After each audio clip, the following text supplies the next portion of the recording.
Chapter XVII. 16th year of the war, the Melian Conference, fate of Melos. The next summer Alcibiades sailed with 20 ships to Argos and seized the suspected persons still left of the Lacedaemonian faction to the number of 300, whom the Athenians forthwith lodged in the neighboring islands of their empire.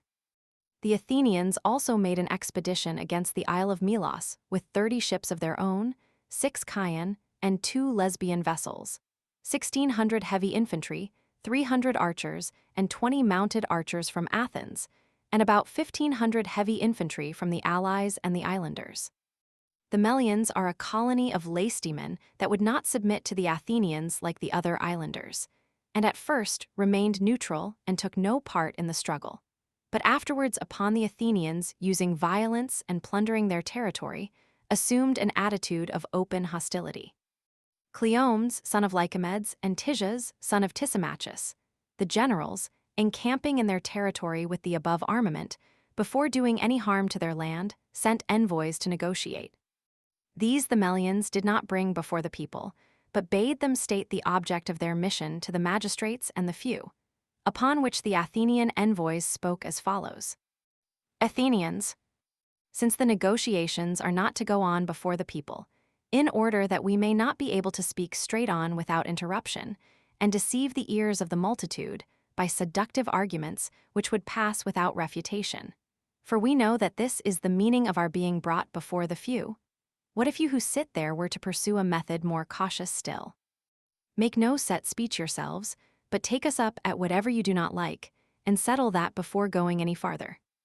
And first tell us if this proposition of ours suits you. The Melian commissioners answered, Melians, to the fairness of quietly instructing each other as you propose there is nothing to object. But your military preparations are too far advanced to agree with what you say, as we see you are come to be judges in your own cause, and that all we can reasonably expect from this negotiation is war, if we prove to have right on our side and refuse to submit, and in the contrary case, slavery. Athenians, if you have met to reason about presentiments of the future, or for anything else than to consult for the safety of your state upon the facts that you see before you, we will give over. Otherwise, we will go on. Melians, it is natural and excusable for men in our position to turn more ways than one both in thought and utterance. However, the question in this conference is, as you say, the safety of our country, and the discussion, if you please, can proceed in the way which you propose. Athenians, for ourselves, we shall not trouble you with specious pretenses, either of how we have a right to our empire because we overthrew the Mede, or are now attacking you because of wrong that you have done us, and make a long speech which would not be believed. And in return, we hope that you, instead of thinking to influence us by saying that you did not join the Lacedaemonians, although they're colonists, or that you have done us no wrong, will aim at what is feasible, holding in view the real sentiments of us both. Since you know as well as we do that right, as the world goes, is only in question between equals in power, while the strong do what they can and the weak suffer what they must. Melians, as we think, at any rate, it is expedient. We speak as we are obliged, since you enjoin us to let right alone and talk only of interest, that you should not destroy what is our common protection, the privilege of being allowed in danger to invoke what is fair and right, and even to profit by arguments not strictly valid if they can be got to pass current. And you are as much interested in this as any, as your fall would be a signal for the heaviest vengeance and an example for the world to meditate upon. Athenians, the end of our empire, if end it should, does not frighten us. A rival empire like Lacedaemon, even if Lacedaemon was our real antagonist, is not so terrible to the vanquished as subjects who by themselves attack and overpower their rulers. This, however, is a risk that we are content to take. We will now proceed to show you that we are come here in the interest of our empire, and that we shall say what we are now going to say for the preservation of your country, as we would fain exercise that empire over you without trouble, and see you preserved for the good of us both. Melians, and how, pray, could it turn out as good for us to serve as for you to rule? Athenians, because you would have the advantage of submitting before suffering the worst, and we should gain by not destroying you. Melians, so that you would not consent to our being neutral, friends instead of enemies, but allies of neither side. Athenians, no, for your hostility cannot so much hurt us as your friendship will be an argument to our subjects of our weakness, and your enmity of our power. Melians, is that your subjects' idea of equity, to put those who have nothing to do with you in the same category with peoples that are most of them your own colonists, and some conquered rebels?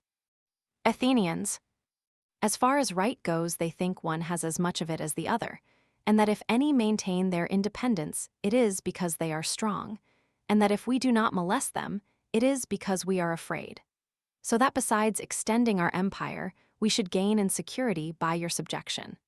The fact that you are islanders and weaker than others rendering it all the more important that you should not succeed in baffling the masters of the sea. Melians, but do you consider that there is no security in the policy which we indicate?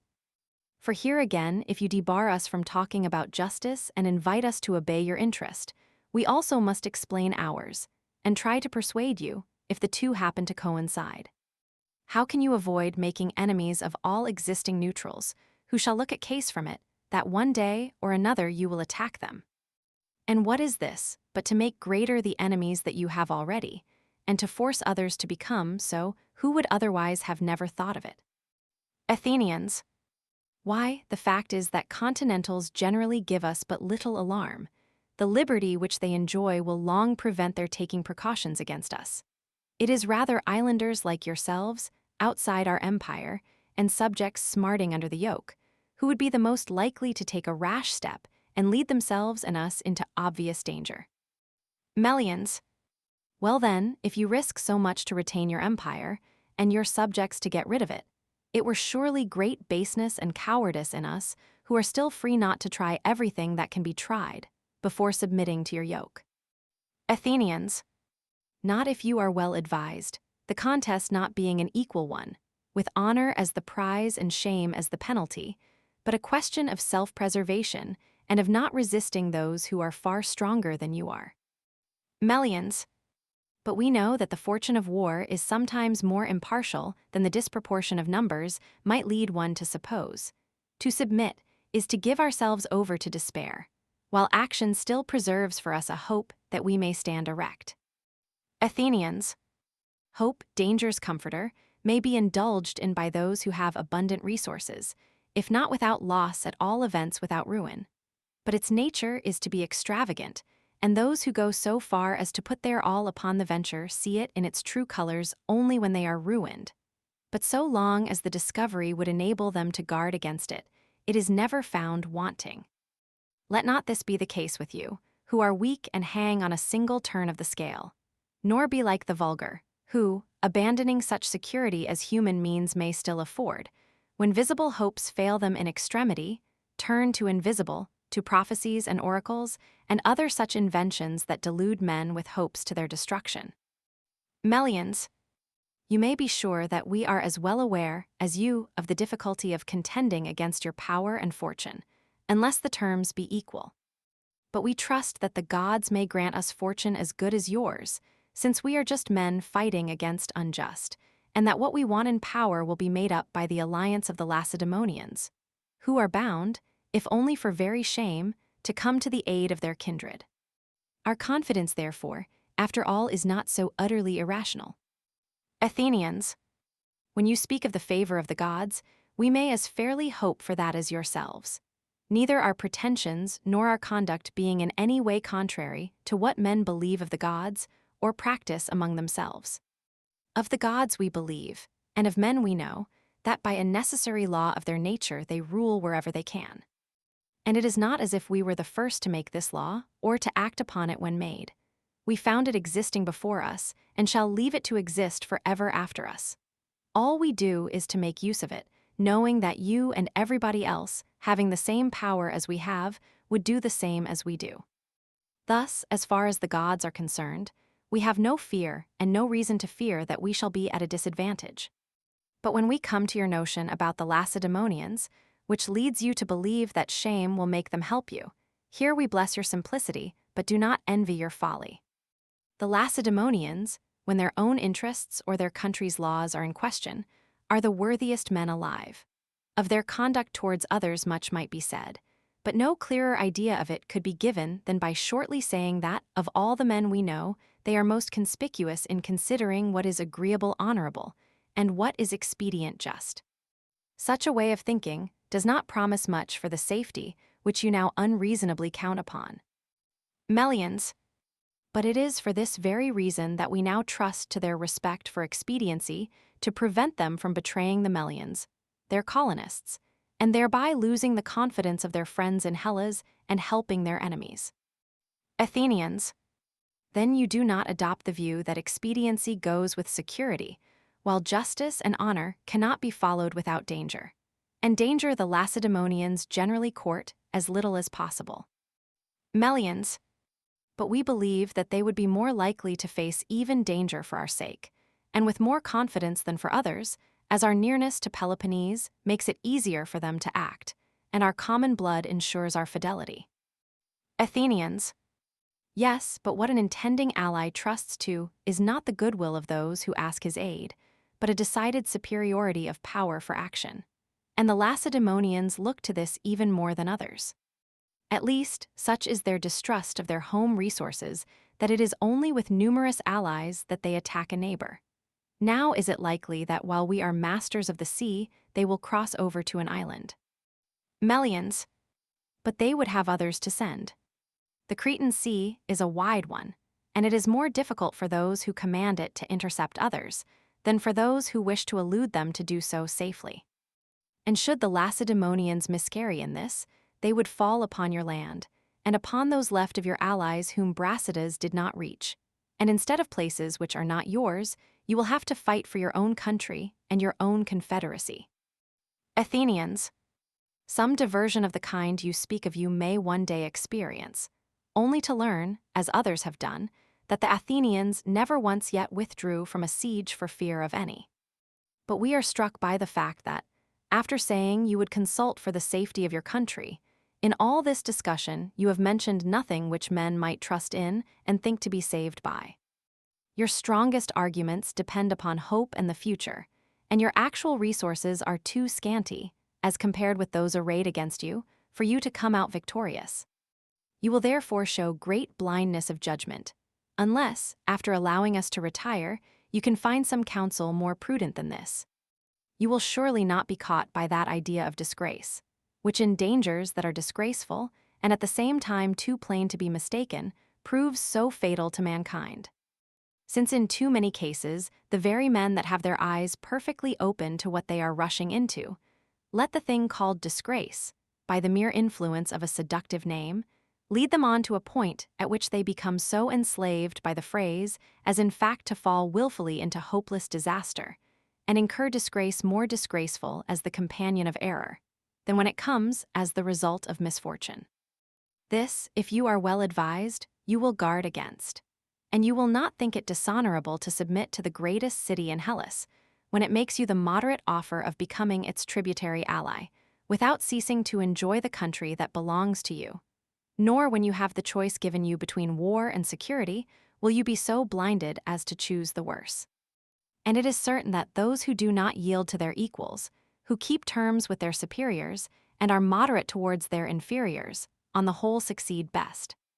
Think over the matter, therefore, after our withdrawal, and reflect once and again that it is for your country that you are consulting, that you have not more than one, and that upon this one deliberation depends its prosperity or ruin.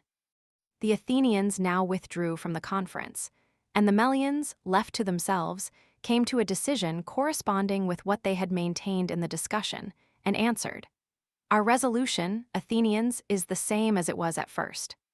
We will not in a moment deprive of freedom a city that has been inhabited these 700 years. But we put our trust in the fortune by which the gods have preserved it until now, and in the help of men, that is, of the Lacedaemonians, and so we will try and save ourselves.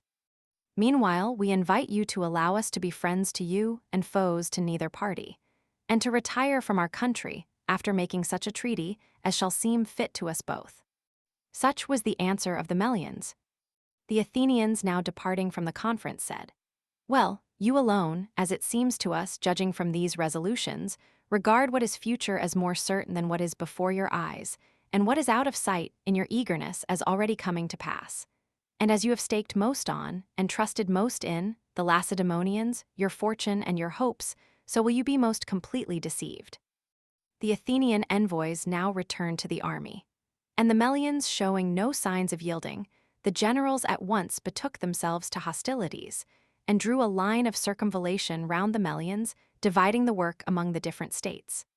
Subsequently, the Athenians returned with most of their army, leaving behind them a certain number of their own citizens and of the allies to keep guard by land and sea. The force thus left stayed on and besieged the place. About the same time, the Argives invaded the territory of Phlius and lost 80 men cut off in an ambush by the Phliasians and Argive exiles. Meanwhile, the Athenians at Pylos took so much plunder from the Lacedaemonians that the latter, although they still refrained from breaking off the treaty and going to war with Athens, yet proclaimed that any of their people that chose might plunder the Athenians. The Corinthians also commenced hostilities with the Athenians for private quarrels of their own, but the rest of the Peloponnesians stayed quiet. Meanwhile, the Melians attacked by night and took the part of the Athenian lines over against the market, and killed some of the men, and brought in corn and all else that they could find useful to them, and so returned and kept quiet, while the Athenians took measures to keep better guard in future. Summer was now over. The next winter, the Lacedaemonians intended to invade the Argive territory, but arriving at the frontier, found the sacrifices for crossing unfavorable, and went back again. This intention of theirs gave the Argives suspicions of certain of their fellow citizens, some of whom they arrested. Others, however, escaped them. About the same time, the Melians again took another part of the Athenian lines, which were but feebly garrisoned. Reinforcements afterwards arriving from Athens in consequence, under the command of Philocrates, son of Demes, the siege was now pressed vigorously. And some treachery taking place inside, the Melians surrendered at discretion to the Athenians, who put to death all the grown men whom they took, and sold the women and children for slaves, and subsequently sent out 500 colonists and inhabited the place themselves. Book VI.